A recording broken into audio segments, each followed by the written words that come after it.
Hey guys, good morning. Bringing you the Monday metrics from the call center crew. Today and over the next 3 weeks, we're going to be talking about the customer service metrics. So primarily CSAT, customer satisfaction, NPS, Net Promoter Score. We're going to go through next week and dive into what is Net Promoter Score, how do you calculate it, why would you choose NPS over CSAT, and then the third week, we're going to be going over what I think is the most important, the metric that is going to drive the most most improvement on CSAT and NPS, which is first call resolution. That's going to be a big one. So customer satisfaction, many ways that you can score it, many ways that you can calculate it. Obviously, you can send out surveys. If you have a survey tool, a few in the industry I know that are out there. You can automate surveys where, post call, right? You probably all have heard it. You call into the IVR or call into your customer service representative. That you hit the IVR, it asks you, hey, would you mind taking a quick survey at the end of this call? That is customer satisfaction, and maybe even NPS depending on the type, right?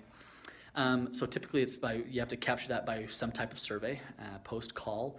There's some centers that even do outbound calls, right? So they have a whole different agent team that, after the call comes in, maybe it's the same day, maybe it's a day later, they actually do outbound phone calls and attempt to rate the experience that the caller had the day before.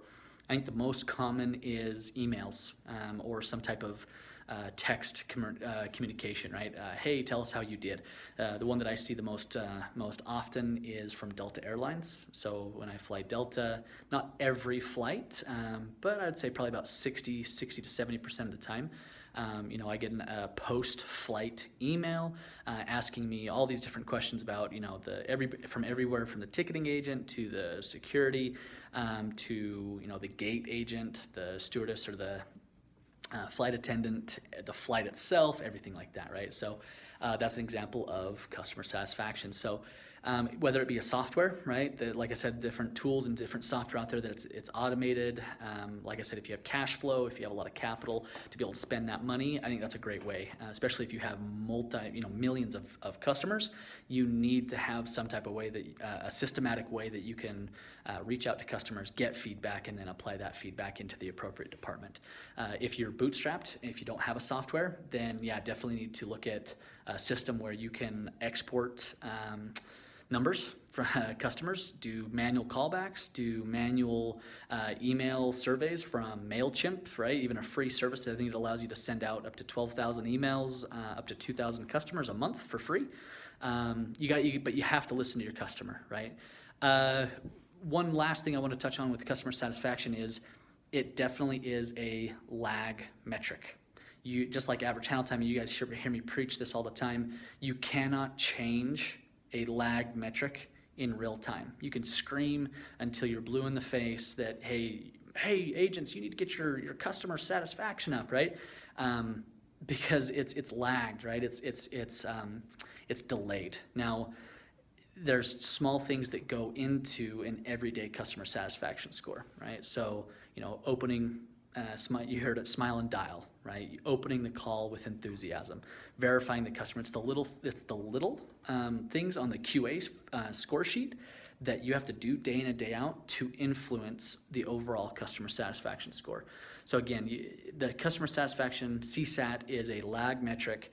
You've got to do little things way before that to influence that actual score, or that actual metric. So again, guys, if you have any questions, the next 3 weeks, we're going to be diving into customer service metrics. So today's CSAT, next week is going to be NPS, how it's calculated, what are the benefits, pros and cons versus a normal CSAT score. And then the third week, we're going to cap it off with first call resolution, which in my mind is the number one customer service metric in my mind. And again, some of these vary by industry. Sometimes you're going to have a transactional call like banks. If people call in, twice a week, twice a month, you have to determine what is first call resolution, but we're going to dive into that more. So again, check us out, guys. Instagram is where the most of my activity is, LinkedIn, but then the podcast coming out every Wednesday. You can find it on callcentercrew.com, iTunes, and Google Play. Thanks, guys. Have a great day.